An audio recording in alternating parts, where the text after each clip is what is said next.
ஓம் சாந்தி. எல்லோரும் சந்தோஷமாக இருக்கிறீங்களா?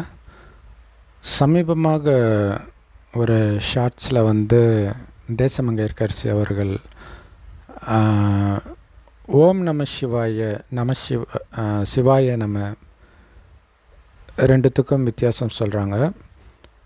ஓம் நம சிவாய வாய்விட்டு சத்தம் போட்டு சொல்லக்கூடியது, சிவாய நமன்றது மனதினால் சிந்திக்கக்கூடியது அப்படின்னு சொல்கிறாங்க, வித்தியாசம்ட்டு.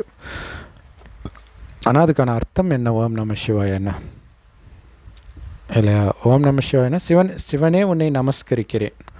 நமசிவாயன்னா அதான் அர்த்தம். சிவாய நமனாலும் அதாவது சிவனே உன்னை நமஸ்கரிக்கிறேன் சிவனே உன்னை. இதில் என்ன வித்தியாசம் இருக்குது இல்லையா?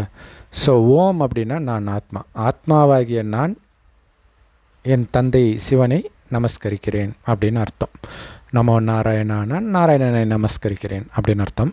சரி, இப்போ சிவாய நமனா மனதுக்குள்ளே சிந்திக்கிறதுன்றாங்க. என்ன சிந்திக்க முடியும் இறைவனை பற்றி, சிவனை பற்றி என்ன சிந்திக்க முடியும்? ஏன்னா அவங்க எப்பவுமே பேசும்பொழுதே நான் யாரோ ஒருத்தர், அவர் பேர் கூட மறந்து போச்சு, ஒரு தாத்தா இருக்கிறார் இல்லையா, கிருபானந்த வாரியார், அவருடைய மாணவியின் பெருமையாக சொல்லுவாங்க. மனுஷனை பிடிச்சிக்கிட்டு சிவனை எப்படி நீங்கள் மகிமை பாட முடியும் இல்லையா? சிவன் சொத்து குலநாசம்.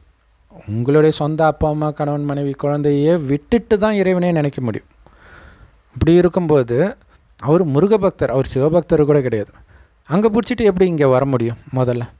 அதனால தான் மற்ற தர்மத்தினர் இந்து மதத்தை நக்கல் அடிக்கிறாங்க. இத்தனை சாமி கும்பிட்டிங்கன்னா எந்த சாமிடா உங்களை காப்பாற்றும்? யாராவது ஒருத்தரை பிடிச்சா தானே வருவாங்க அப்படின்வாங்க. அதுவும் பிடிச்சிருக்கிறதுல எது சாமின்னு எது ஆசாமின்னே தெரியாது. ஸோ இங்கே சிவாய நம அப்படின்னு நீங்கள் லட்சம் முறை சொன்னாலும், ஓம் நம சிவாயன்னு கோடி முறை சொன்னாலும் ஒன்றும் ஆக போகிறது கிடையாது. எந்த விதமான லாபமும் கிடையாது. ஓம் ஓம் ஓம்னு சொன்னாலும் எந்த விதமான லாபமும் கிடையாது. அதோடைய அர்த்தம் தெரியாத வரைக்கும் அதை பண்ணிகிட்டு இருக்கிறாங்க. கோயிலில் விளக்கு ஏற்றுற மாதிரி, இல்லை கோயிலில் சுடம் இதெல்லாம் ஏற்றக்கூடாதுன்னு இப்போ சட்டம் போட்டிருக்கிறாங்க. ஏன் ஏற்றுறோன்னே தெரியாமல் பண்ணுறதுக்கு பேர் தான் பக்தி. ஸோ அதற்கான அர்த்தத்தை தெரிந்து கொண்டால் ஞானம். தெரிந்த பிறகு அதை பண்ண மாட்டீங்க. ஏன்னா ஒரு உண்மையின் நினைவாக செய்யப்படுது பக்தி. அது என்ன அப்படின்னா, சிவனை பற்றி என்ன தெரியும், சிவனை பற்றி என்ன சிந்தனை பண்ணுவீங்க? அந்த சிவலிங்கத்துக்கு அசிங்கமான அர்த்தம் கொடுத்து வச்சுருக்கிறாங்க. அப்படி இல்லாட்டின்னா இன்னும் எலக்ட்ரான், புரோட்டான், நியூட்ரான் இப்படியெல்லாம் சொல்லி கொடுத்துட்ருக்குறாங்க. மொத்தத்தில் சிவனை பற்றி யாருக்கும் எதுவுமே தெரியாது. ஆனால் சிவன் என்ன பண்ணுறார் அப்படிங்கிறது சிந்தனை பண்ணணும் தான். ஆனால் என்ன பண்ணுறாருன்னே தெரியாது. அதான பிரச்சனை. தெரியாதனால தானே எதை பார்த்தாலும் கும்பிட்டுட்டு இருக்கிறோம் நம்ம. ஸோ கடவுள் யார்? எத்தனை கடவுள்? பார்க்குறதெல்லாம் கடவுளா இல்லையா? கிறிஸ்தவர்கள் இயேசுவை வணங்குறாங்க. இயேசு கடவுளோ இல்லையோ, ஆனால் ஒருத்தரை தான் வணங்குறாங்க. முஸ்லீம்கள் அல்லாஹ் மட்டுமே கடவுள் சொல்கிறாங்க. ஆனால் அல்லாஹ்வை பற்றி அவங்களுக்கு எதுவும் தெரியாது. பட் அட்லீஸ்ட் குறைஞ்சபட்சம் அதுவாது சொல்லிட்டு இருக்கிறாங்க. ஆனால் நாம் சொல்கிறோம் அந்த அல்லாஹ் சிவன் ரெண்டு பேரும் ஒருவர் தான். இயேசு ஒன்று கிடையாது. ஏன்னா நிறைய பேர் எல்லாமே ஒன்று கிடையாது. சிவனும் கிருஷ்ணரும் ஒன்று கிடையாது, சிவனும் இயேசுவும் ஒன்று கிடையாது, அல்லாவும் இயேசுவும் ஒன்று கிடையாது. இயேசு ஒருத்தரை வணங்கினார் இல்லையா, பரமபிதா, அவர் தான் பரமசிவன், பரமாத்மா. இதெல்லாம் இந்த ஒருவரை, உடலே எடுக்காதவர், அதனால்தான் லிங்க ரூபத்தில் இருக்கார். மற்ற எல்லாருக்கும் மனித உடல் இருக்குது இல்லையா, ஏன் சிவனுக்கு இல்லை? கழுத்தில் பாம்பு போட்டிருக்கிறது சிவன் கிடையாது, அது சங்கர். வடநாட்டிலெல்லாம் சங்கர்னே சொல்லுவாங்க, ஹரஹர சங்கர அப்படின்லாம் சொல்லுவாங்க. அது சங்கர், சிவன் கிடையாது. சிவன் ஒளி ரூபமாக தான் இருக்கார். அதோடைய நினைவு தான் லிங்கம். கொஞ்சம் பெருசாக வச்சுருக்கிறாங்க. அப்போ கீழ்ப்பாதி வித்தியாசமாக இருக்குதே, அது என்ன அப்படின்னா, சிவன் இந்த 5000 வருட காலச்சக்கரத்தில் கடைசின்னு ஒரு வருடம் ஒரு வயோதிகர் உடலில் பேசுகிறார். தன்னை பற்றி அறிமுகத்தை அவர் கொடுத்தா தான் நமக்கு தெரியும். நாமளாக கண்டுபிடிக்கும் போது இப்படி தான் எதையாவது ஒன்றத்தை சொல்லிகிட்டு இருப்போம். ஸோ கடவுளே சொல்கிறாரு, நான் செம்பொன் நிறமான ஒளி உலகத்தில் நட்சத்திரம் மாதிரி ஜொலிக்கிறேன். அந்த இடத்துக்கு பேர் தான் பரந்தாமம்னு இந்துக்களும் பரலோகம்னு கிறிஸ்தவர்களும் சொல்கிறாங்க. ஆத்மாக்களாகிய நீங்களும் அங்கே தான் இருந்தீங்க. ஆத்மானா உயிர், உடல் இல்லாமல் அங்கே இருக்கும். ஒரு மரத்தை தலைகீழே கட்டி தொங்க விட்ட மாதிரி இல்லை? இது கீதையில் இருக்கும். தலைகீழ் சிருஷ்டி மரத்தின் விதையாக நான் இருக்கிறேன் அப்படின்ட்டு இருக்கும். ஆனால் எந்த கீதா உபாசகருக்கும் இதுக்கு அர்த்தம் தெரியாது. கடவுளுடைய ஞானத்தை கேட்டால் தான் தெரியும். அவங்க மேலே தப்பு கிடையாது, நம்ம தப்போ நிந்தனையெல்லாம் சொல்லலை, அவங்களுக்கு தெரியாது, ஃபேக்ட். வேறு எதையோ பேசிகிட்டு இருப்பாங்க, உண்மையை விட்டுட்டு எதையோ பேசிகிட்டு இருப்பாங்க. ஸோ இப்போ துஷ்யந்த் ஸ்ரீதர் பற்றி நம்ம வீடியோ போட்டிருக்கிறோம் இல்லையா? ராமாயணம் எதுக்கு படிக்கணும், என்ன மெசேஜ் கொடுக்குதுன்னா, நமக்கு வர கஷ்டத்தை வரும்போது அதை படிக்கும்போது அவங்களுக்கும் தான் அனுபவிச்சாங்கன்னு ஆறுதல் படுறதுக்குன்னு சொல்லிட்டார். அப்போ என்ன மெசேஜ் இருக்குன்னே தெரியாமலே ஒரு ராமாயணமே எழுதிட்டார். ஒரிஜினல் ராமாயணம் எழுதின வால்மீகிக்கே அது தெரியாதுன்றது தான் உண்மை. அவங்களுக்கு காட்சி கிடைக்கும், அப்படியே எழுதுவாங்க, அவ்வளோதான். பைபிள், குரான் எல்லாமே அப்படி தான். ஸோ இப்போ இறைவன் வந்து சொல்கிறாரு, இந்த பூமியை நான் சொர்க்கமாக படைத்தேன் 5000 வருடம் முன்பு. அங்கே காமம், கோபம், பற்று, பேராசை, அகங்காரம்னா என்னன்னே தெரியாது யாருக்குமே. அது எப்படி சாத்தியம் அப்படின்னா, காமம் யாருக்கும் வரும், ஆணுக்கும் பெண்ணுக்கும் வரும் இல்லையா? எதனால் வருது? உடல்னால் வருது. சொர்க்கத்தில் உடல்னே நினைக்க மாட்டாங்க தன்னை. இந்த உடலை இயக்கக்கூடிய ஆத்மா, புருவமத்தியில் நட்சத்திரம் மாதிரி நம்ம உயிர், அதை தான் ஆத்மான்றோம். ஜொலிக்கிறனால தான் இங்கே போட்டு வைக்கிற பழக்கம் இருக்குது. ஒருவரை ஒருவர் ஆத்மானே பார்ப்பாங்க. ஸோ ஆத்மா வந்து ஆணாகவும் பிறக்கும், பெண்ணாகவும் பிறக்கும். ஆண் உடல் எடுத்தால் ஆண், பெண் உடல் எடுத்தால் பெண். ஸோ உடல் தான் ஆண் பெண் வித்தியாசம். ஆத்மா ஒரு சின்ன ஒளிப்புள்ளி தான். ஒரு ஒளிப்புள்ளி இன்னொரு ஒளிப்புள்ளியை பார்த்தால் எப்படி காமம் வரும் யோசிச்சு பாருங்கள். காமம் தான் மிகப்பெரிய எதிரி. அதுக்கு பிறகு தான் கோபம், பற்று, பேராசை, அகங்காரம்லாம் அது கூடவே தொத்திக்கிட்டு வர்றது. காமம் சமுதாயத்தில் ஏற ஏற கோபமும் அதிகமாகும், பற்றும் அதிகமாகும், பேராசையும் அதிகமாகும், அகங்காரமும் அதிகமாகும். ஸோ காமமே இல்லாத அந்த சொர்க்கத்தில் கோபமும் இருக்காது, பற்றும் இருக்காது, பேராசையும் இருக்காது, அகங்காரமும் இருக்காது. தங்க செங்கற்களால் கட்டப்பட்ட மாட மாளிகையில் இருந்தாலும் கதவு வச்சு ஜன்னலை வச்சு மூடலாம் மாட்டாங்க, ஓப்பனாகவே இருக்கும். தங்க வைர வைடூரிய நகைகள் ராஜாராணி போட்டிருக்கிறது லாக்கர் போட்டு மூட மாட்டாங்க, வெளியிலே தான் இருக்கும். ஆயிரக்கணக்கான வேலைக்காரர்கள் இருந்தாலும் அதை கடந்தாலும் அதை எடுக்கணுன்ற எண்ணம் கூட வராது. ஏன்னா ஆத்மான்ற உணர்வில் இருக்கும்போது சதா ஆனந்தமாக இருப்பாங்க. ஆத்மாவுடைய உண்மையான குணம் அதுதான். ஆத்மாவில் கவனம் இருக்கும் பொழுது அந்த ஆனந்தத்தை நிரந்தரமாக அனுபவம் செய்வாங்க. சச்சிதானந்த ஸ்வரூபம் அப்படிங்கிறதுடைய அர்த்தம் அதுதான். சத்துனா சத்தியமான, அதுக்கு இன்னொரு அர்த்தம் வந்து நிரந்தரமான அப்படின்னு வருது. சித்துனா உயிரோட்டமான, அழிவற்ற. அது ஆத்மாவுக்கும் பொருந்தும், பரமாத்மாவுக்கும் பொருந்தும். ஆத்மாவும் அழியாது, கடவுளும் அழிய மாட்டார். ஆனந்த ஸ்வரூபம். ஆத்மான்ற உணர்வு இருக்கும்பொழுது அது இருக்கும் 2500 வருஷத்துக்கு. எப்போ ஆத்மான்றதை மறக்கிறாங்களோ அப்போ ஆனந்தம் கட்டாயிடுது. ஆனந்தத்தை வெளியில் தேடுறாங்க. அப்போ புலனின்பம் மூலமாக அதை அனுபவிக்க வேண்டியதாக இருக்குது. ஸோ அப்போ தான் புலனின்பத்துக்கு அடிமையாகிறாங்க. அப்போ தான் காமம், கோபம், பற்று, பேராசை, அகங்காரம் எட்டி பார்க்குது மனிதனுக்குள்ளே இருந்து. இந்த 5 விகாரம் ஆணிடமும் இதே 5 விகாரம் பெண்ணிடம் உள்ள இணைந்த ரூபம்தான் 10 தலை ராவணனே தவிர 10 தலையை தூக்கிட்டு எவனும் எப்போ அலைஞ்சது கிடையாது. ஸோ பக்தியில் அதான் நான் சொன்னேன், எழுதுறவங்களுக்கே என்னன்னு தெரியாது. இப்போ கடவுள் சொல்லும்பொழுது தான் அது தெரியுது. அப்போ ஆத்மான்ற சீதையைத்தான் அவன் கடத்திட்டான். எங்கே கடத்திட்டான்? எங்கேயும் கடத்தலை. அந்தந்த உடம்புல ஹவுஸ் அரெஸ்ட். உடம்பு தானே ஆத்மாவுக்கு வீடு, ஹவுஸ் அரெஸ்ட்டு தான். அந்த உடல் உணர்வை தவிர வேறு எதையுமே அவனால் சிந்திக்க முடியாத அளவுக்கு கான்சன்ட்ரேஷன் பண்ண முடியல. வெறும் ஆனந்தம் ஆனந்தம், ஒரு போதை தேவைப்பட்டுக்கிட்டே இருக்குது. கடைசியில் காமத்தில் விழுந்து கிடக்கிறான். ஸோ அந்த காமத்தை அழிக்கிறது தான் சிவனுடைய வேலை. அதனால தான் சிவன் நெற்றிக்கண்ணை திறந்தவுடன் மன்மதன் எரிஞ்சதாக சொல்லப்பட்டிருக்கு இல்லையா? ஸோ அதை அழிக்கிறதுக்கு தான் கடைசின்னு ஒரு வருடம் வந்து சொல்கிறாரு, காமத்தில் விழுந்து தான் கருகி சாம்பலாக போயிட்டீங்க. ஆத்மா சக்தி இழந்து ஆத்மான்றதே மறந்து உடல் உணர்வில் கிடக்குது இல்லையா? மண்ணினால் ஆன உடல் மண்ணுக்கே போகுதுன்னுவாங்க இல்லையா? அந்த மண்ணினால் ஆன உடலே நீங்கள் நினச்சி கிடக்கிறதும் ஒன்று தான், செத்து கிடக்கிறதும் ஒன்று தான். தான் யாருன்றதே மறந்து சுயநினைவு இல்லாமல் இருக்கிறீங்களே. இந்த உலகத்தையே ஆட்சி செஞ்சீங்க. நீங்கள் நினைத்தால் குழந்தையே பிறக்கும். ஏன்னா அங்கே காமம்னா என்னென்னே தெரியாது. சொர்க்கத்தில் ரொம்ப அழகாக இருப்பாங்க. கணவனும் மனைவியும் நமக்கு ஒரு வாரிசு வேணும்னு நினைக்கும் போது மனைவி கர்ப்பம் அடைவார். பஞ்ச தத்துவமும் நீங்கள் நினைச்ச மாதிரி இருக்கும், உங்களுக்கு அடிமையாக இருக்கும் சொர்க்கத்தில். என்னைக்கு பஞ்ச தத்துவத்தினாலான இந்த உடம்புக்கு நீங்கள் அடிமை ஆகிட்டீங்களா, அன்னைக்கு தான் அந்த பஞ்ச தத்துவமும் உங்களுக்கு துக்கம் கொடுக்க ஆரம்பிக்குது. இப்போ அது துக்கம் அதிகமாக கொடுக்க ஆரம்பிக்குது இல்லையா? மழை பெஞ்சால் 1 வருஷத்து மழை ஒரே நாளில் பெஞ்சிடுது. என்ன ஆகும், உலகம் தாங்குமா? ஏன்னா உலக அழிவு கிட்ட வந்துட்டோம். கடைசின்னு ஒரு வருடம் தான் சிவபெருமான் வரார். அவர் வந்தே 88 வருஷம் முடிஞ்சிச்சு. இன்னும் கொஞ்ச நேரம் தான் இருக்குது. ஒரு வயோதிகர் உடலில் வரார். அவருக்கு பிரம்மான்னு பேர் வைக்கிறார்.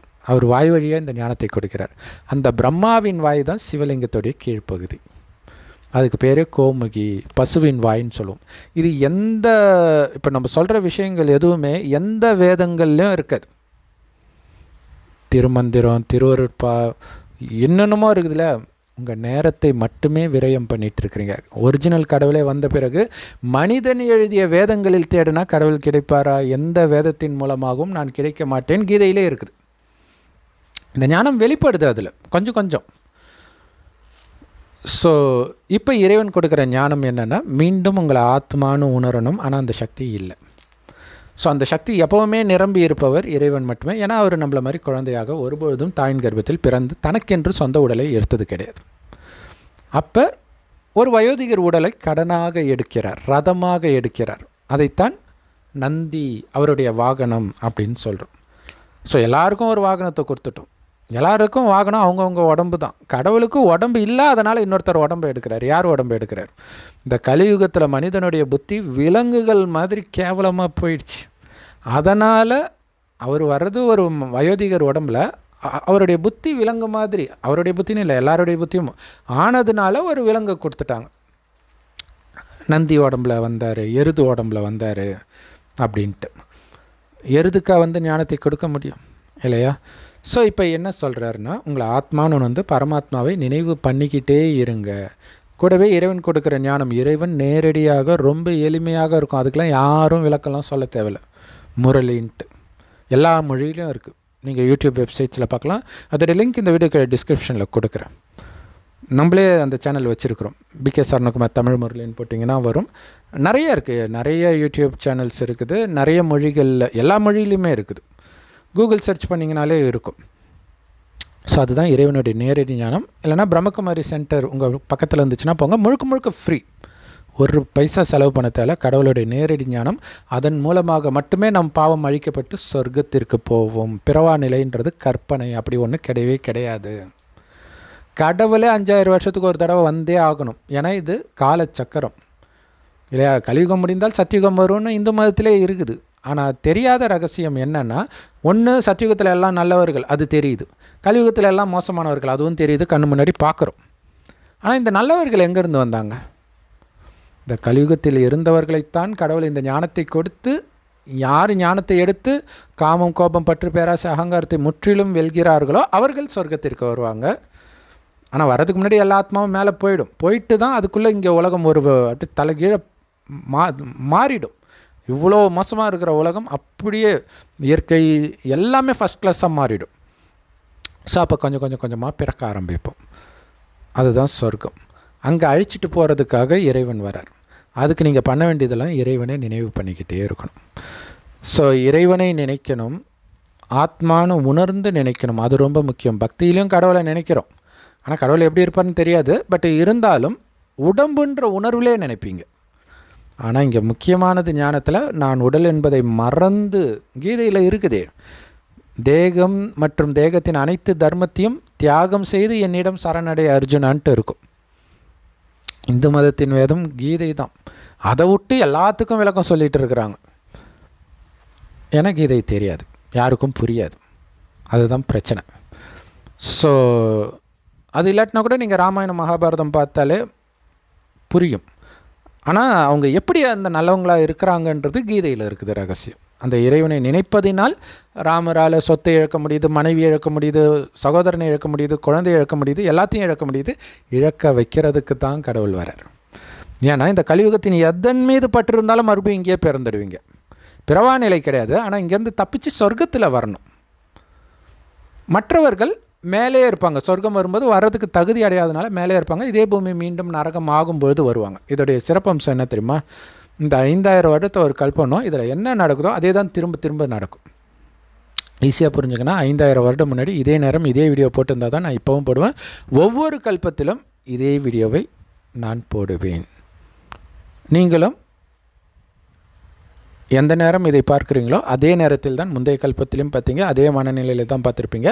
அப்போ என்ன கமெண்ட் போட்டிங்களோ அதே தான் இப்போவும் போடுங்க. ஒவ்வொரு கல்பத்திலும் இதே தான் பண்ணுங்க. அந்த அளவுக்கு துல்லியமாக நிச்சயிக்கப்பட்டிருக்குது. நம்மள அறியாமல் சொல்கிறோம்ல, விதி ஏதியாச்சு அப்படின்ட்டு. ஸோ இது விதிக்கப்பட்டது தான், ஏற்கனவே நடந்த விஷயங்கள் தான் நடந்து கொண்டு இருக்கிறது. அப்போ இங்கே என்னென்னா, சொர்க்கத்தில் யார் தேவதை ஆனார்களோ அவர்கள்தான் இந்த ஞானத்தை எடுப்பார்கள். ஸோ இவ்வளோ நேரம் பொறுமையாக நீங்கள் பார்க்குறீங்கனாலே சத்தியமாக தேவதை ஆத்மாவாக இருந்தால் மட்டுமே இதை பார்க்க முடியும், இது புரியும், இதை ஏற்றுக்குவீங்க. அந்த பக்தியில் இருக்கும்போது உங்களுக்கு ஏதோ ஒன்று தப்பு இடிக்குதுன்னு தோணும். எந்த மதத்தை சார்ந்தவராக இருந்தாலும் சரி, இந்த ஞானம் கிடச்சோன்னே டக்குன்னு புரிஞ்சிடும். இந்த மனுநாளான இந்த உடல்லிருந்து வெளியில் வாங்க, ஆத்மான்ற உணர்வில் வாங்கன்னு எழுப்புறது தான் பைபிளில் இறுதியில் கல்லறையிலிருந்து எழுப்புவேன் அப்படின்னு சொல்லப்பட்டிருக்கும். அதே மாதிரி பாருங்கள், விஷ்ணு படுத்துட்டு இருப்பார், அவர் தொப்புலேருந்து தாமரை கொடி இருக்கும், அது மேலே பிரம்மா இருப்பார். இப்போ விஷ்ணு முதல் ஜென்மம், அதோடைய கடைசி ஜென்மம் விஷ்ணுவோடைய வயோதிக காலம் அல்லது மரண காலம் மாதிரி. ஆத்மாவுக்கு மரணம் கிடையாது, கடைசி காலம். ஸோ அந்த நேரத்தில் தான் இறைவன் அவர் உடலில் வந்து பிரம்மான்னு பேர் வைக்கிறார். அந்த விஷ்ணுவாக இருந்தவர் தான் பிரம்மா, பிரம்மா தான் மீண்டும் விஷ்ணு ஆகிறார். ஸோ இதே விஷயந்தான் பைபிளில் பார்த்தீங்கன்னா, மண்ணிலிருந்து ஆதாமை எழுப்புவார். ஒன்று கல்லறையிலேருந்து எழுப்புவாங்கன்னு சொன்னார் இல்லையா, அங்கே சர்க்கிள் முடியுது, அவங்களுக்கு தெரியல இல்லையா. கல்லறையிலேருந்து எழுப்புறாரு இல்லையா, அதுதான் ஆதாம். ஆதாம்னா ஆதி மனிதன். ஆதி மனிதன்னா அதுக்கு முன்னாடி மனிதன் இல்லையா இருக்கிறாங்க, கடவுளால் படைக்கப்பட்ட முதல் மனிதன். அதுக்கு முன்னாடி சாத்தானுடைய மனிதர்களாக இருக்கிறோம், அல்லது ராவணனுடைய மனிதர்களாக இருக்கிறோம். இப்போ ராமருடைய, அதாவது சிவபெருமானுடையவராக, ராமர்ன்றது திரேதாயுக ராமரை குறிக்கல, கடவுள் ராவணன் கிட்டேருந்து நம்மை மீட்கிறதுனால அவர் பேர் ராமர். அதை திரேதாயுகத்திலலாம் அது மாதிரி மனைவியை கடத்திட்டு போகிறது இதெல்லாம் நடக்காது. சொர்க்கத்தில் அப்படி நடந்தால் அதுக்கு பேர் சொர்க்கமும் இல்லை, அதுக்கு போகிறதுக்கு நம்ம முயற்சி பண்ணவும் இல்லை. அது ஃபுல்லாக கற்பனை கட்டுக்கதைகள் மட்டுமே. ஆனாலும் அதில் ஆன்மீக ரகசியமும் ஒளிஞ்சிருக்குது. ஸோ அதை நம்ம நேற்று கூட அந்த வீடியோ போட்டிருக்கிறோம், இன்னும் நிறைய வீடியோ போடுவோம். ஸோ இப்போ யோசிச்சு பாருங்கள், கடவுள் கடைசி 100 வருடம் வரார், நம்மை அவருக்கு சமமாக தூய்மையாக்குறார். நம்ம யார் கூட சேருமோ அவங்கள மாதிரியே மாறுவோம் இல்லையா. இப்போ ஒரு சினிமா நடிகருடைய ரசிகன் அவருடைய கேரக்டரே இவனும் வச்சுக்குவோம். அவனை அறியாமலே அதே படத்தையே பார்த்து பார்த்து பார்த்து பார்த்து பேசுகிறதே அதே மாதிரியே இருக்கும். உதாரணத்துக்கு பார்த்தீங்கன்னா, யூடியூபர் மதன் கௌரி பார்த்திங்கன்னா விஜய் மாதிரியே பேசுவார். என்னடா இவர் விஜயே இமிட்டேட் பண்ணிகிட்டு இருக்காருன்னு பார்த்தா, அதுக்கப்புறம் விஜய் அண்ணான்றாரு. அப்போ தெரிஞ்சிச்சு, ஓகே இவர் அவருடைய ஃபேனு. ஸோ அதுதான் குணம், எல்லாமே மாறும். அப்போ நம்ம கடவுள் பேசுகிறத மட்டுமே கேட்கும்போது அவரை மாதிரியே நாமளும் பரிசுத்தமாகும். ஸோ அப்போ இறைவனுடைய ஞானத்தை மட்டும்தான் கேட்கணும், இறைவனின் நினைவில் மட்டும்தான் இருக்கணும். செவ்வானத்தில் நட்சத்திரம் மாதிரி கடவுள் இருக்கிறார். அதேமாரி நான் உடம்புன்றதே மறந்துடுங்க. நான் என்னை பொறுத்தவரை கலியுகத்தை பொறுத்த வரைக்கும் நான் செத்துட்டேன், வெறும் ஆத்மா. இப்போ உடம்பு கிடைக்கல, வாய்ப்பு கொடுக்குறார். மறுபடியும் கலியுகத்தில் பிறக்க போறியா, சத்தியுக சொர்க்கத்தில் பிறக்க போறியா? கலியுகத்தின் விஷயத்தை ஃபுல்லாக புத்தினால் மறந்துடு. அதுதான் உயிரோடு இருந்துக்கிட்டே இறக்குறதுன்றது. அப்படி நீங்கள் அது சொர்க்கம் எப்படி இருக்கும்ன்றதும் தினம் முரளியில் சொல்லுவார். ஸோ அதையே சிந்தனை பண்ணணும். அவங்க சொன்னாங்களே, சிந்தனை பண்ணுறதுக்கு என்ன இருக்குது, வெறும் சிவாய நம்மள என்னத்தை சிந்தனை பண்ணிவிடுவீங்க? சிவாய நம்மன்னு சொல்லிக்கிட்டு இருக்கிறதுக்கு பேர் தான் சிந்தனை பண்ணுறதா? அதுக்கு பேர் கடம் அடிக்கிறது இல்லை. ஸோ அப்போ சொர்க்கம் எப்படி இருக்கும், இறைவன் கொடுக்குற ஞானம், இறைவனுடைய குணத்தை சிந்தனை பண்ணலாம். பாருங்கள், அதாவது அவருக்கு எந்த லாபமும் கிடையாது, சொர்க்கத்துக்கு அவர் வரவே மாட்டார். நம்ம உடலை கொடுத்த அப்பா தான் அவர் அனுபவித்து முடியாத ஒரு விஷயம் இறக்கும்போது எடுத்துகிட்டு போக முடியாது, அதனால் உங்களுக்கு கொடுத்துட்டு போயிடுறார். அதுவும் பெரும்பாலும் இப்போலாம் சொத்து எழுதுறதில்ல, நீங்களா அடிச்சிட்டு சாவுங்கடான்ட்டு விட்டு போயிடுறாரு. அதனால தான் அங்கங்கே சொத்து பிரச்சனை. ஆனால் இவர் அப்படி கிடையாது. சொர்க்கம் உருவாக போகுது. அங்கே ராஜா ராணியிலேருந்து வேலைக்காரன் வெட்டியான் வரைக்கும் இருக்கிறாங்க, பணக்காரருக்கு. ஆனால் எல்லாருக்குமே அதிகமான காசு தான் இருக்கும். ராஜ குடும்பத்தில் பிறக்கிறவங்க ராஜாவாக இருப்பாங்க, வேலைக்காரன் குடும்பத்தில் பிறக்கிறவங்க வேலைக்காரனாக இருப்பான். அந்தந்த தொழிலை அவங்கவுங்க பண்ணுவாங்க. ஆனால் அவன் மட்டும் ஏன் ராஜாவாக இருக்கணும், அவங்ககிட்ட அபகரிக்கணும், இந்த மாதிரி எண்ணமே அங்கே இருக்காது. ஸோ அப்போ கடவுள் வந்து சொர்க்கத்துக்கு நம்ம தயார்படுத்திட்டு அவரும் போயிடுவார், நம்மளும் போயிடுவோம் மேலே. அதுக்கு பிறகு நாம் தான் வருவோம். கடவுள் வந்து தண்ணில் அனைவரையும் ஒடுக்கி கொண்டாருன்ட்டு கீதையில் இருக்கும். ஸோ அவர் இருக்கிற இடத்துக்கு போகிறது. இன்னொன்று புத்தியினால் இந்த உலகத்தையே மறந்து அவரோட புத்தி ஒடுங்குது. அதுக்கப்புறம் மீண்டும் உலகம் உருவாகுதுன்ட்டு இருக்கும். இந்த சக்கரம் தெளிவாக இருக்கும் அதில். பட் ஆனால் அதை புரியணும்னா கடவுளுடைய நேரடி ஞானம் கேட்கும்போது தான் அது புரியும். சரி, இப்போ கடவுள் வரமாட்டார் சொர்க்கத்துக்கு. ஏன்னா சொர்க்கத்திற்கு தேவையான அளவிற்கு ஆத்மாவுக்குள்ளே சக்தியை நிரப்பிடுவார். அங்கே நம்ம பிறப்போம். அப்போ அவர் அனுபவிக்காததை கொடுக்குறார் பாருங்கள். அவருக்கு எந்த விதமான லாபமும் கிடையாது நம்மை சொர்க்கத்துக்கு அனுப்புறதுனால. ஆனால் 100 வருடமாக தினம் தினம் ஞானத்தை கொடுத்து அதை நீங்கள் ஃபாலோ பண்ணுறீங்களா, சோதனைத்தாலும் வச்சுட்டு அதை என்ன பண்ணுறீங்க, அதுக்கேற்ற மாதிரி அடுத்த நாள் முரளி இருக்கும். அன்னன்னைக்கு பிரச்சனைக்கு அன்னன்னைக்கு முரளியில் தீர்வு இருக்கும். ஆச்சரியமாக இருக்கும். ஸோ அப்படியெல்லாம் இருந்து நம்மை இன்றைக்கி கோயில் கட்டி கும்பிட்றாங்க. சொர்க்கத்தில் நம்மளை தான், சொர்க்கத்தில் இருந்தவர்களை தான் கோயில் கட்டி கும்பிட்றாங்க. அது நாம தான்றதே தெரியாமல் நம்ம கும்பிட்டுட்டு இருந்தோம். இப்போ கடவுள் நீ கும்பிட்டது போதும், அதே மாதிரி ஆக வேண்டிய நேரம் வந்துடுச்சு. ஏன்னா அது நீ தான். அத்திவரதரை எப்படி 40 வருஷத்துக்கு ஒரு தடவை குளத்தில் கீழே சேத்துலேருந்து எடுக்கிறாங்களோ, அந்த மாதிரி கடவுள் நம்மை காமம், கோபம், பற்று, பேராசை, அகங்காரன்ற சேத்துலேருந்து எடுத்து ஞானத்தினாலும் யோகத்தினாலும் அபிஷேகம் பண்ணி பண்ணி அவரை மாதிரியே தூய்மையாக்குறார். அவர் நினைவிலே இருக்கணும், சொர்க்கத்தின் நினைவிலே இருக்கணும். இதைத்தான் மனம் சிந்தனை பண்ணிக்கிட்டு இருக்கணும். ஸோ இந்த கால சக்கரத்தை மனதுக்குள்ளே சுற்றி, இதில் அதிகபட்சம் 84 பிறவி எடுப்போம். அதாவது ஆத்மா 84 பிறவி எடுக்கும். ஆண் பெண்ணாக பிறக்குமே தவிர விலங்காக புல்லு பூண்டாகலாம் மனிதர்கள் எழுதுன மாதிரிலாம் நடக்காது. நம்ம கனவுலேயே நமக்கு தெரியாது. முன் ஜென்மங்கள்லாம் பார்த்திங்கன்னா நமக்கு முன்ன பின்ன தெரியாதவங்கெல்லாம் வருவாங்க. ஆனால் கனவில் நமக்கு நல்ல தெரிஞ்சவங்களாக இருப்பாங்க. ஸோ அதிலே உங்களுக்கு தெரியும் நீங்கள் மனிதனாக தான் எப்போவும் பிறக்கிறீங்க அப்படின்ட்டு. ஸோ வேறு எந்த விலங்காலும் நம்ம பிறக்க மாட்டோம். மனிதாத்மா மனித உடலை மட்டுமே எடுக்கும். எப்படி மாங்கொட்டையிலேருந்து மாமரம் மட்டுமே வருமோ, அதே மாதிரி ஆத்மா மனித ஆத்மா மனித உடலைத்தான் எடுக்கும். ஆனால் ஆணாக பெண்ணாக மாறி மாறி பிறக்கும். ஆனால் இந்து மதத்தில் எவ்வளோ விஷயங்கள் தவறாக இருக்குது, யோசிச்சு பாருங்கள். இப்போ உண்மையான கடவுள் உண்மையான ஞானத்தை சொன்னால் இதை ஏற்றுக்கிறது கிடையாது. நான் வேணால் அதுக்கு பதில் சிவாய நம்ம சொல்லிக்கிறேன், ஓம் நம சிவாய சொல்லிக்கிறேன், கைலாயத்துக்கு போகிறேன், காசிக்கு போகிறேன், ராமேஸ்வரத்துக்கு போகிறேன், அங்கேயா கடவுள் இருக்கிறாரு? யாருமே வசிக்க முடியாத இடத்துல கடவுள் உட்காந்துட்டு இருக்கிறாரு இமயமலையில், கைலாயத்தில். யோசிச்சு பாருங்கள். ஸோ அவர் இருக்கிற இடம் உயர்வான இடம் தான், அதுக்காக இமயமலை கிடையாது இல்லையா. இருக்கிறதுல மிக உயரமான இடம் தான் அந்த பரந்தாமம்னு சொல்கிறது. இதை தான் கிறிஸ்தவர்கள் பரலோகம்னு சொல்கிறாங்க. அங்கே தான் கடவுள் அதுலேயும் மேலே தான் இருக்கிறார். அவர் இப்போ பூமிக்கு ஒரு வயோதிகர் மூலமாக இந்த ஞானத்தை கொடுக்குறார். அந்த வயோதிகருக்கு பிரம்மான்னு பேர் வைக்கிறார். அந்த பிரம்மாவாய் வழியாக இந்த ஞானத்தை கேட்டு சிவனுக்கு குழந்தை ஆகிறதுனால நம்ம பிரம்மாவுக்கும் குழந்தைகள். அதனால தான் நம்ம பேர் பிரம்மாவின் குமாரர்கள் குமாரிகள், பிரம்மகுமாரிகள் இயக்கம் அப்படின்னு சொல்கிறது. இங்கே மட்டும்தான் இறைவனுடைய ஞானம் கிடைக்குது. ஸோ இறைவன் வந்துட்டார் சகோதர சகோதரிகளே. விட்டுட்டு போகும்பொழுது எல்லாருக்கும் தெரிஞ்சிடும். ஆனால் அந்த நேரம் கண்டுபிடிச்சி சாகும்போது சங்கரா சங்கரான்னு சொல்லி என்ன பிரயோஜனம்? யோசிச்சு பாருங்கள். இறைவனுடைய மகிமையை நீங்கள் பாடிக்கிட்டே இருங்க மனசுக்குள்ளே. ஆனால் அதுக்கு என்ன மகிமைன்னு தெரியணும்ல. சிவனே நீ மகிமைக்குரியவன் மகிமைக்குரியவன், பிரேஸ் தி லார்ட், அல்லாஹு அக்பர் அல்லாஹு அக்பர்னா எல்லாத்துக்குமே கடவுளுக்கு மகிமைன்னு தான் அர்த்தம், ஜெய் ஸ்ரீராம்னாலும். ஆனால் என்ன மகிமை? என்ன பண்ணார்? ராமர் போய் அவருடைய பொண்டாட்டியை கடத்திட்டு போயிட்டான், போய் மீட்டுட்டு வந்தார். இதுக்கு நான் எதுக்கு அவரை கும்பிடணும்? அந்த சீதையே நீ தான், உன்னைத்தான் மீட்க வராரு, அதை புரிஞ்சுக்கணும் இல்லையா. அங்கே ராவணன் கடத்திட்டு போயிட்டான். அந்த ராவணன்கிட்ட அடிமையாக இருக்கிற சீதையை மீட்டுட்டு வர்றது தான் அங்கே எகிப்தியர்கிட்ட அடிமையாக இருக்கிறாங்க, அவங்கள மீட்டுட்டு வராரு மோசஸ்ன்னு காட்டப்படுது. இதே கதை தான் அங்கேயும் எழுதப்பட்டிருக்குது. இதெல்லாம் கடவுளுடைய ஞானத்தை கேட்கும்பொழுது தான் உங்களுக்கு புரியுது. ஆஹா, இந்த ஞானம் தானே எல்லாத்துலேயும் இருக்குது, பைபிள், குர்ஆன், ராமாயணம், மகாபாரதம், கீதை எல்லாத்துலேயும் அப்படின்ட்டு. ஸோ இந்த வீடியோ மூலம் ஒருத்தருடைய ஞானக்கண்ணு திறந்தால் கூட சந்தோஷம்தான். ஸோ அதை அவசியம் தெரியப்படுத்துங்க. ஓம் சாந்தி. தேங்க்ஸ் ஃபார் வாட்சிங். பண்ண வேண்டியதெல்லாம் உங்களை ஆத்மான்னு பரமாத்மாவை நினைவு பண்ணிக்கிட்டே இருக்கணும். முரளியும் நீங்கள் கேட்க கேட்க அவருடைய மகிமை உங்களுக்கே தெரிய ஆரம்பிக்கும். அதை சிந்தனை பண்ணிக்கிட்டே இருக்கணும். அடுத்தது ரொம்ப முக்கியமானது 2 விஷயம். இங்கே இது சொன்னதுனால ஓம் நம சிவாய நம்ம சொன்னாங்க இல்லையா. ஆக்சுவலாக கடவுள் ஒரு விஷயம் சொல்கிறார். என்ன அப்படின்னா, நாம் இறைவன் நினைவிலே இருக்கிறோன்னு வச்சுக்கோங்களேன். வேறு எந்த நினைவும் வரல உடலை விட்டு உயிர் பிரியும் போது. அதுக்கு உயிரோடு இருக்கும்போதே அந்த பயிற்சியிலே இருந்தால் தான் முடியும். அதுக்கு 2 பயிற்சி பண்ணணும். ஒன்று இறைவனை நினைக்கணும், சொர்க்கத்தையும் நினைக்கணும். இன்னொன்று இந்த பூமிக்கும் கடவுள் இருக்கிற இடத்துக்கும் இடையில் ஒரு ஒளி உலகம் இருக்கும், சூக்ஷ்ம லோகம்ன்ட்டு.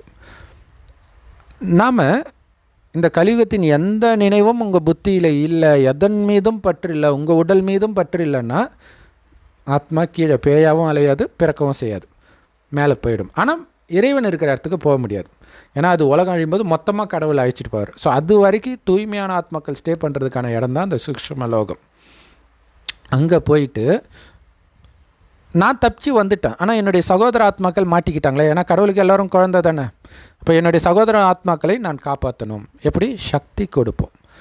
அந்த ஆத்மா தூய்மையாகணுன்ற அந்த எண்ணம் இருக்கும்போது இன்றைக்கி தப்பெல்லாம் சரியெல்லாம் தப்புன்னும், புலனின்பத்திலே மூழ்கி கிடக்கிறது, குறிப்பாக காமத்தில் மூழ்கி கிடக்குது. அதனால் புத்தி வேலை செய்யாமல் இருக்கிறாங்க. ஸோ அப்போ இந்த தூய்மையின் அதிர்வலைகள் கொடுக்க அவங்க பண்ணுற பாவத்துக்கு இயற்கை சீற்றம் வரும், எல்லாமே வரும். அந்த நேரத்தில் உங்களுடைய தூய்மையின் சக்தியும் வரும்போது புத்தி வேலை செய்ய ஆரம்பிக்கும். ஆஹா, நான் இந்த தப்பு பண்ணும் இல்லை, இதுக்காக தான் இது. கடைசியில் காட்சியும் கிடைக்கும், இந்த தப்பு பண்ணதுனால தான் உங்களுக்கு இந்த தண்டனைன்ட்டு எல்லாருக்குமே கிடைக்கும். அடுத்தது சொர்க்கத்தில் நீங்கள் என்ன பதவி அடைவீங்கன்ற காட்சியும் கிடைக்கும். ஸோ இதற்கு நீங்கள் கொடுக்குற சக்தியும் உதவி செய்யும். ஸோ அப்போ அத்தனை பேரும், அவங்க அமெரிக்கராக இருக்கலாம், ஆஃப்ரிக்காவாக இருக்கலாம், இந்துவாக இருக்கலாம், கிறிஸ்டினாக இருக்கலாம், முஸ்லீமாக இருக்கலாம், நாஸ்திகனாக இருக்கலாம், எல்லாருமே அந்த ஒரு கடவுளுடைய குழந்தை தான். அப்போ எல்லாரும் என்னுடைய சகோதர ஆத்மா தான். ஸோ சக்தி மட்டும் கொடுத்துக்கிட்டே இருக்கிற அந்த கருணை இருக்குது பார்த்தீங்களா, இதற்கு பரிசாக தான் கடவுள் சொர்க்கத்தை கொடுக்குறார். ஸோ அதனால தான் கருணைன்னு உள்ளம் நிரம்பியவளே கருமாரி அம்மான்னு பாடுறாங்க. அந்த அம்மன்லாம் வேறு யாரும் இல்லை, நாம தான். எப்படி மனைவி கணவனே நினச்சிட்டு இருப்பாளோ, குறிப்பாக புதுசாக நிச்சயம் செய்யப்பட்ட ஒரு பெண் திருமணம் செய்ய போகிற அந்த ஆணையே நினச்சிட்டு இருப்பாளோ, அந்த மாதிரி கடவுளை நாம் நினைவு பண்ணிகிட்டு இருக்கிறோம். அதனால் அந்த பார்வதி தேவி அனைத்து ஆத்மாக்களும், இன்னும் நிறைய ரகசியம் இருக்குது. ஸோ இப்போ கடவுள் என்ன சொல்கிறாருன்னா, நீங்கள் ஒன்று உடலே இல்லாமல் மேலே பரந்தாமத்தில் ஒளிப்புள்ளியாக இருக்கிறேன்னு நினைங்க, இல்லையா சூக்ஷ்ம லோகத்தில் ஒளி உடலோடு இருக்கிறேன். எப்படியா இருந்தாலும் இந்த ஸ்தூல உடலை நீங்கள் மறக்கிறீங்க, அங்கேயும் ஒளி உடல்னு நினைக்க மாட்டீங்க, அங்கேருந்து சக்தி கொடுக்குறேன்னு நினைப்பீங்க. மொத்தத்தில் உடல் உணர்வை மறக்கணும். ஸோ இப்படி திரும்ப அங்கேயும் இங்கேயும் போயிட்டு வர்றது, அப்புறம் சொர்க்கத்தில் சிந்தனை பண்ணிகிட்டு இருக்கிறது. அப்போ இந்த 3 லோகத்தை சுற்றுறது தான் நாரதருக்கு திரிலோக சஞ்சாரின்னு சொல்கிறது. கலியுகம் கிடையாது, இந்த 3 உலகங்கள் தான். ஸோ இதில் குறிப்பாக இந்த சூக்ஷ்மவதனத்துக்கும் அங்கே இருக்கிற அந்த உடலுக்கு பேர் ஃபரிஸ்தா, ஏஞ்சல்னு கிறிஸ்தவ மதத்தில் சொல்கிறாங்க இல்லையா. ஸோ அந்த ஒளி உடலில் இருக்கிறது. கடைசியில் நிறைய பேருக்கு காட்சிகள், நிறைய விஷயங்கள் அந்த ஃபரிஸ்தா மூலமாக நடக்கும்.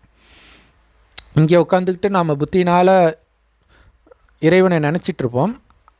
உதாரணத்துக்கு ஒரு உக்ரைனில் ஏதோ ஒரு பயங்கரமான விஷயம் நடக்குதுன்னு வச்சுக்கோங்களேன், இங்கே உங்களுக்கு காட்சி கிடைக்கும். அப்போ அவங்களுக்கு நீங்கள் சக்தி கொடுப்பீங்க, அல்லது நீங்கள் என்ன சொல்லணும்னு நினைப்பீங்களோ அந்த இடத்த விட்டு தப்பிச்சு போய் இந்த மாதிரிலாம் சொல்லுவீங்க. அது அவங்களுக்கு நேரடியாக நீங்கள் சொல்கிற மாதிரி அவங்களுக்கு ஃபீல் ஆகுன்றார். கடைசியில் இந்த மாதிரி மேஜிக்லாம் நடக்கும். அப்போ தான் எல்லா நாஸ்திகனும் கடவுள் பக்கமே திரும்புவோம். யோசிச்சு பாருங்களாம், இப்போ சொர்க்கத்தில் யாரும் சாமி கும்பிட மாட்டாங்க, ஏன்னா துக்கம் இருக்காது. துக்கம் வந்தால் தான் கடவுளை நினைப்பாங்க இல்லையா. ஆனால் நரகத்தில் வரும்போது தானாகவே துக்கம் வரும்போது கடவுள்கிட்ட புத்தி போகுது எல்லாருக்கும். எப்படி போகுது? அப்போ அந்த அளவுக்கு இங்கே கடைசியில் ஏதோ நடந்திருக்குது, தண்டனை இல்லையா. ஸோ அதனால் அது ஆழமாக பதிவாயிடும். யாருமே கடவுளை ஒருபொழுதும் மறக்க மாட்டாங்க. உலகத்தில் எந்த மூலையிலும் கடவுள் நம்பிக்கைன்னா, கடவுளை அப்படின்னா என்னன்னே தெரியாதுன்னு சொல்கிறவங்க யாருமே கிடையாது. எப்படி அது தெரிஞ்சுது? ஸோ மனிதர்கள் நினைக்கிற மாதிரி அது கற்பனை.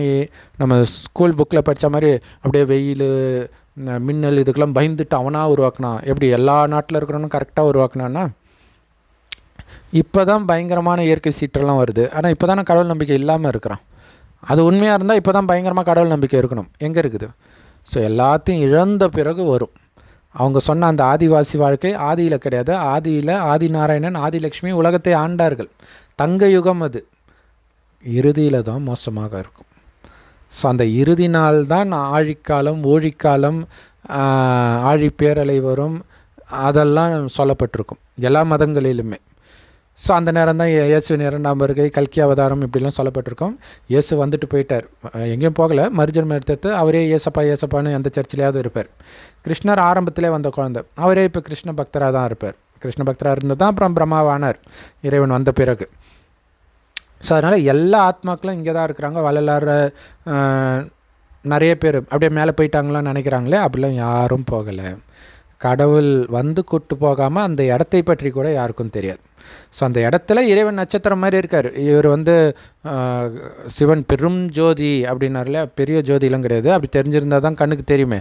கண்ணுக்கு தெரியாத நுட்பமான ஒளிப்புள்ளியாக இறைவன் இருப்பார். ஸோ குறிப்பாக தேசமங்கையர்க்கரசி அவர்கள் வந்து சிவாய நம சிவாய சொன்னாங்களே, ஸோ அதில் தான் இது ஞாபகம் வந்தது. ஏன்னா இது வந்து நாளைக்கு முரளியில், சரி சண்டே முரளி, ஏன்னா இந்த வீடியோ எப்போ அப்லோட் ஆகும்னு தெரியாது. இந்த சண்டே முரளி 24 நவம்பர் முரளியில் இருக்கும், 2024. ஸோ அதில் சொல்லியிருப்பார், ஒன்று இங்கே இருக்கிறதா நினைங்க, இல்லை இங்கே இருக்கிறதா நினைங்க, மாற்றி மாற்றி நினைங்க. ஒரு வினாடி ஒளி உடலாக இருக்கிறேன், ஒரு வினாடி அந்த உடலும் இல்லாமல் வெறும் ஒளி புள்ளியாக இருக்கிறேன் அப்படின்னு நினைங்கன்றார். ஸோ அப்படி நினைக்கிறதுனால 2 இடத்துலையுமே இறைவனோடு சேர்ந்து தான் நினைப்பீங்க. அப்படி இறைவனை நினைக்க நினைக்க ஆத்மாவும் தூய்மையாகுது. உடலை மறந்த நிலையில் இருக்கனால இந்த உடலை விட்டு பிரியிறது உங்களுக்கு துக்கமாக இருக்குது.